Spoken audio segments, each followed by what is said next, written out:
writing articles and stuff about him. We have a good time with these things. New things are being published almost all the time. And we can go to conferences and talk about these things and feel happy about it. Or come here to classes such as this and discuss these things. Still, things are being published. And yeah, I've been talking now for quite a long time. So if you feel that you want to make any questions about this, about Tolkien or his works or whatever, just feel free. Yeah. Which one do you think is the best book? The best book? Okay. It's a rather difficult question because he writes in different genres. Maybe the one you like the most.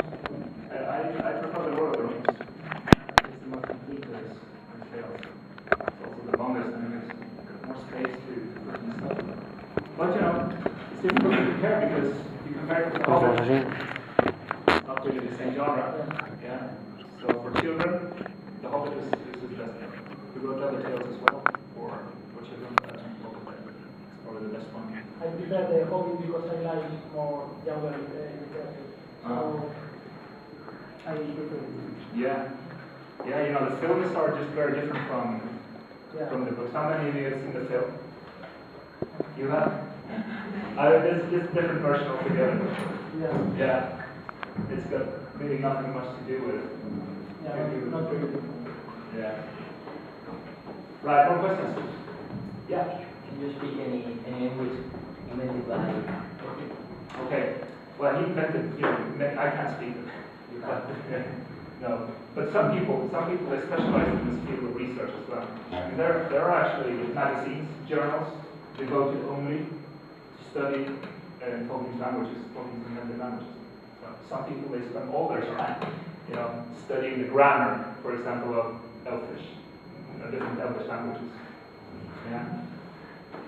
He considered himself that this was a vice. It was a hobby that wasn't really approved of in Oxford where he was working. It's not a thing that you would be expected to do in Oxford, for God's sake. I mean, sit down and create your own languages. No. But he did it anyway. He couldn't help himself. And so he created a number of languages for example, for the elves, there are 2 languages. Yeah? And they are different. One is inspired by Welsh, and another of them is inspired by Finnish. Right? So he was really fond of Finnish and of Welsh.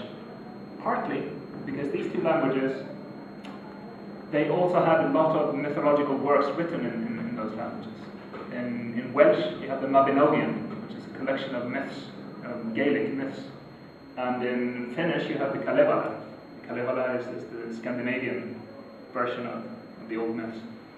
And so he came into contact with these languages through the myths, and he was very fascinated by the myths. So he designed a language based on Welsh, another language based on Finnish. Then he invented other languages. For example, the Black Tongue, which is the language that Sauron and Darkside will use, or another language called Westron, which is for the common people, Middle Earth, and so on and so forth. So I think in terms of language, it's very important to acknowledge the fact that everything starts with words for him, and then when his creativity works from a given word, and then the whole context expands. He needs a context in which this word will make sense. It's an invented word, and so he needs to invent a context for this word to make sense. So this is the way his imagination works, which is really different from most writers. Yeah, so I'm sorry, I can't speak these languages. It's like, yeah. But it is an interesting aspect of his work. More questions? And in his books, does he include anything about his religion? Okay, good question. Some people claim that there is a Catholic background in the stories. I wouldn't say so. Tolkien himself was not clear on the matter. He felt that, for example, Tolkien was not very fond of C.S. Lewis' work. He didn't like the Chronicles of Narnia. The Chronicles of Narnia is an allegory of the Christian myth, right? Aslan is Christ, and so on and so forth, the lion. And Tolkien didn't like allegory. He wasn't happy with allegorical writings, and he preferred applicability and different interpretations, so on and so forth. So he tried to avoid explicit references to Christianity in his books.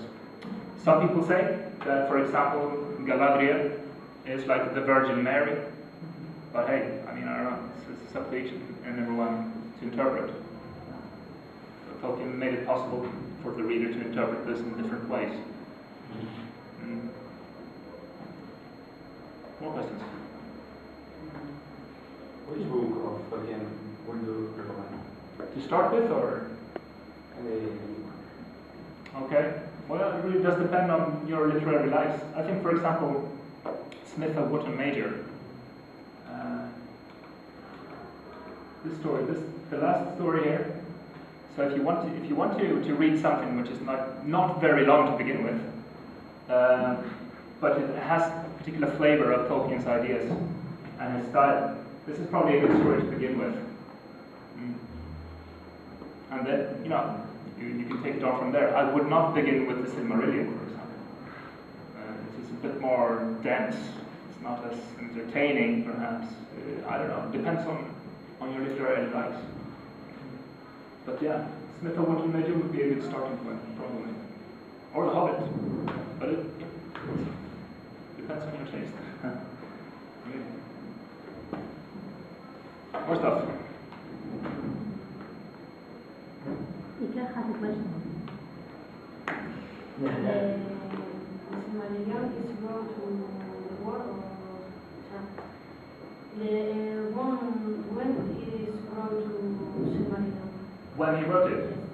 Okay. He began writing it when he was convalescing, when he was recovering from trench fever during the war, during the First World War. So he went back to England and he stayed at the hospital and he started writing one tale from the Silmarillion there. And it was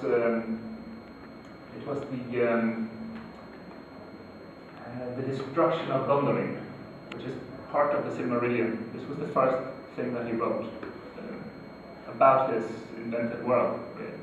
So that was in 1917 when he began writing this, because he was still sick. But then he worked on this book his whole life.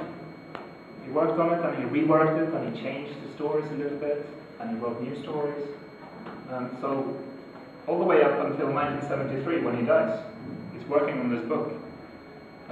So it was long expected. Many people who had read Tolkien for a long time, they were just waiting for the Silmarillion to be published. But he didn't want to because he didn't feel that it was finished. So then comes his son after his death. And why do you think he had so many books with no publishing? So many books, sorry? Without publishing. Okay, because he was very meticulous. He didn't want to publish many of his manuscripts. Most of these manuscripts, for example, these things here, for Tolkien, they were exercises. They were private exercises, things that he did for fun or just to learn himself, to see if he could do it in the original language. And he didn't want this to be poetry. It was for himself, for practice. But then, he became very popular. The funny thing is that The Lord of the Rings was his most popular book. It's one of the books one of the best-selling novels of all time. It wasn't popular until 10, 15 years after it was published. It wasn't really popular until 10, 15 years.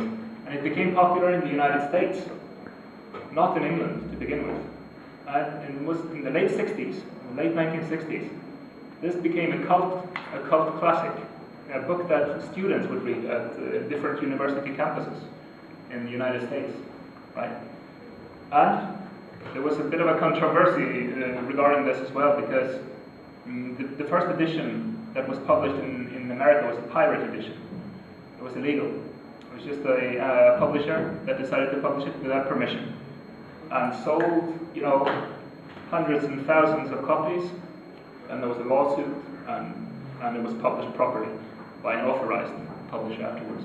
But this first pirate edition, that was the edition that made his work really popular in the United States and the rest of the world afterwards. It's a funny thing, sometimes piracy is stimulating even for the author. without permission. But these things can happen too. Yeah. What happened with his brother? With his mother. His brother, no, well, he kept on living.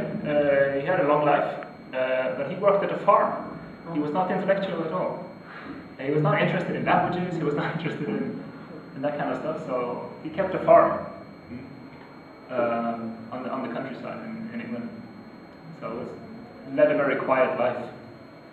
So it was actually Tolkien's sons, especially his youngest son, Christopher, who would carry on with the legacy and tradition of fantasy that he established. And how old is Christopher now? Oh, he's very old. I mean, he's probably born in 1925 or 26. So he should be almost 19. Yeah. When his father died, he was also a professor in Oxford of old languages. But he retired and decided to deal with the legacy of his father, with the old manuscripts. So he went to the French Riviera, bought himself a big house, and has been living there ever since. He has a son called Adam Tolkien, who is about my age, I think. And he is also a writer and translator, living in France. Not as famous as his grandfather. Still, there is, a certain level of continuity in the family. More things.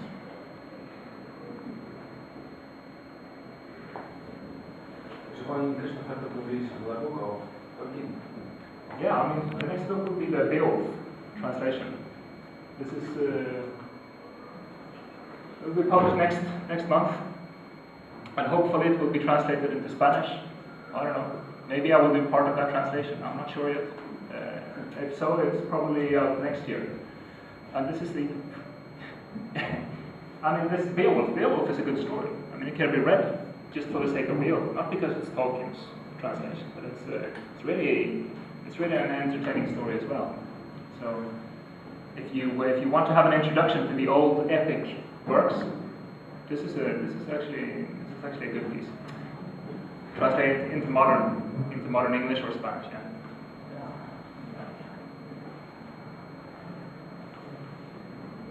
More things?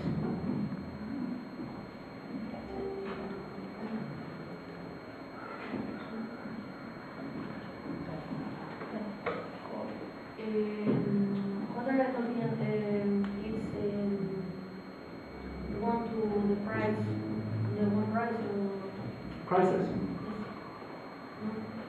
He didn't receive any prizes in his lifetime for any literary prizes in his life for his books.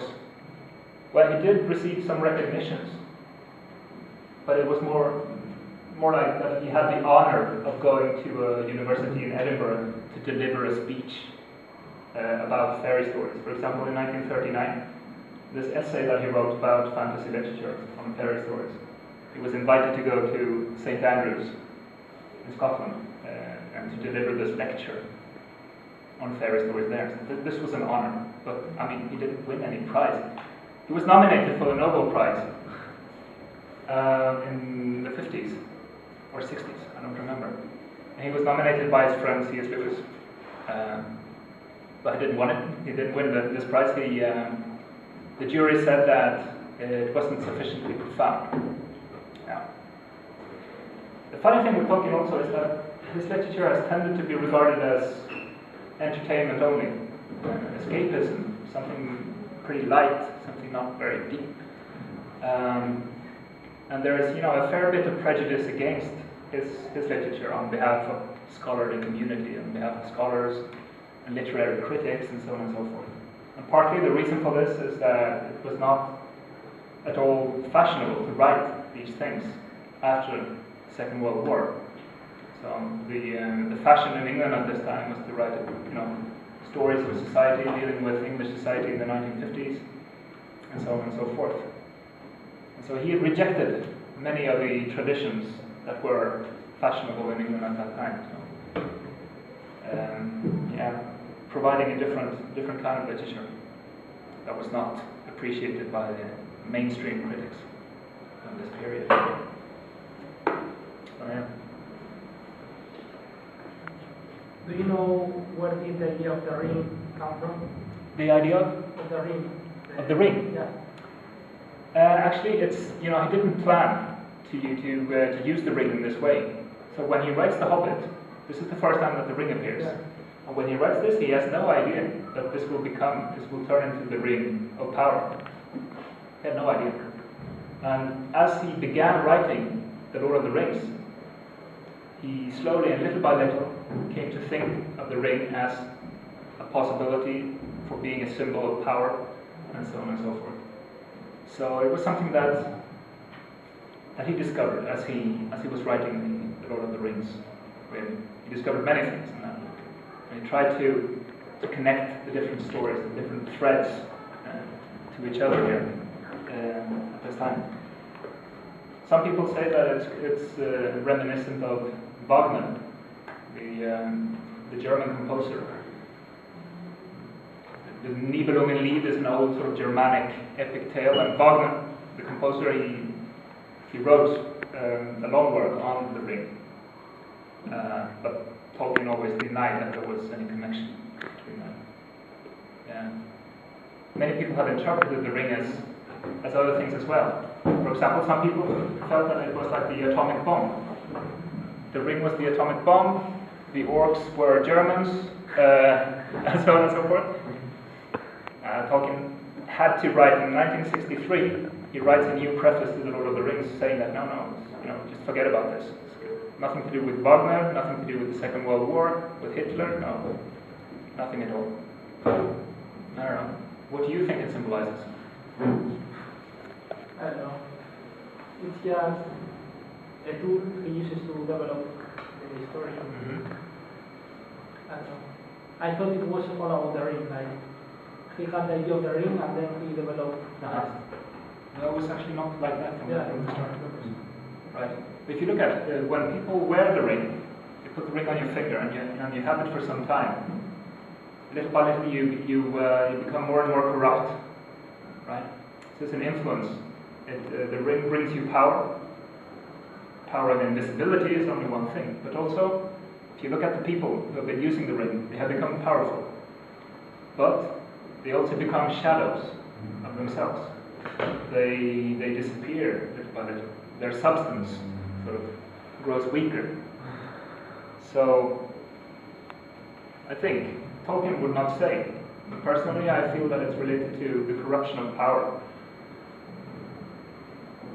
A symbol of that rather than anything else. Yeah. More things on Tolkien.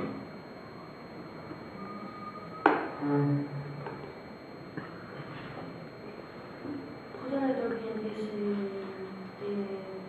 the Hobbit is inspired one person or If it's inspired by something. The Hobbit. yes. It's difficult to say. He began telling stories to his children in the late 1920s. So it was partly derived from the stories. Bedtime stories, when he would tell to his children. Right? But we know very little of the inspirations for the Hobbit apart from that. He didn't leave any writings on this. But for example, there's one character in The Lord of the Rings which is pretty intriguing, called Tom Bombadil. Tom Bombadil is, a strange little man living in a forest and related to myth somehow. And he was inspired by a doll that one of his sons had. It was called Tom Bombadil. It was a Dutch doll, right? So another brother who was jealous, he tried to flush this doll down into the toilet to get rid of it. But it was fished up again, and they put it up to dry. And the name of this doll and the appearance of the doll was the inspiration for this character, for Tom Bombadil and The Lord of the Rings. That's for The Hobbit, it's difficult to say. He had inspirations from books. For example, Beowulf is a very strong influence for The Hobbit. Many parts of the story, for example, the dragon. And also, the very names, Gandalf, and the names of the dwarves that accompany him, they are taken from an old Icelandic text, a medieval text, right? The Völuspá. And so he got inspiration from these things, small details. For example, in this case, he read this Icelandic story and he said, okay, there are 13 dwarves, and then there's a man called Gandalf. That's strange. There's no explanation for that in the Icelandic original. So I might as well tell the story about this. Right? So this was another literary inspiration that he had. But inspiration from real life, very little. Very little.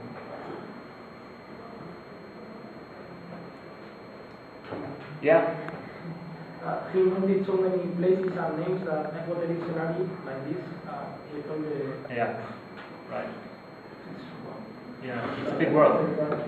Because my father loves Tolkien and he has like 20 books. Okay.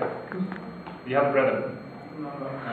Just the Hobbit and the Lord of the Rings. Yeah. He was very, very much into the details. He wanted to give names to each and every place that they would travel through. Actually, maps, they were one of his primary inspirations as well. His son Christopher, again, he would be drawing maps, to show his father, this is what the world looks like as we go along. And he would be using Tolkien, he would be using these maps to have a better sense of where the characters were, what the landscape looked like, and so on and so forth. So, yeah.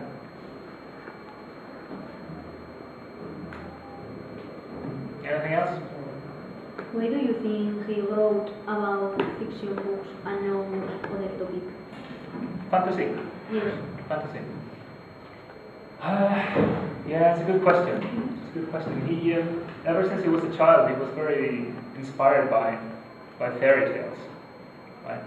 Fairy tales was something that he felt could tell certain truths that could not be expressed in other types of fiction.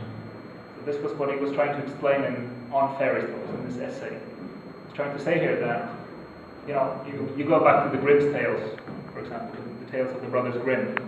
You can read these stories just as stupid stories, or you can try and look for something symbolical, something that tells us something about ourselves, about the human condition in these stories as well. And he felt that the kind of things that he wanted to talk about were best expressed by fairy tales, by fantasy fiction, for this reason. He didn't like realism, because it reduced our vision of reality, he felt. Why did you decide to do that work in university about Tolkien? Probably I was fond of Tolkien ever since I was like 13, 14 years old. And since I am a very immature person, I decided to do my thesis on it as well. No, but I was interested in Tolkien because I don't want to bore you with my thesis, right?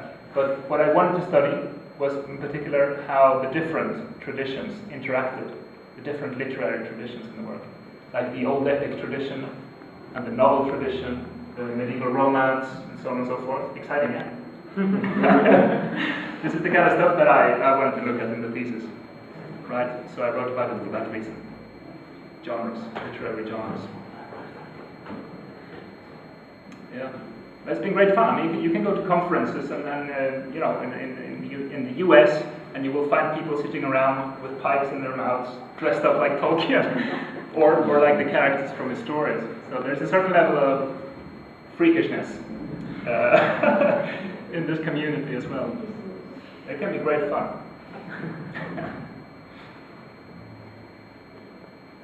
More stuff.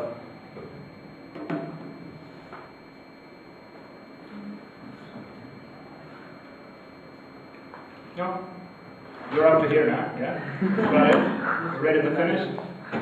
I don't know what time it is.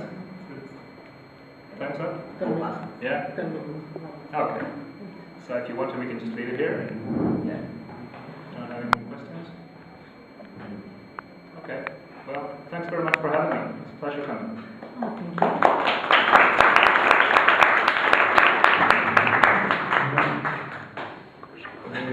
This is the film?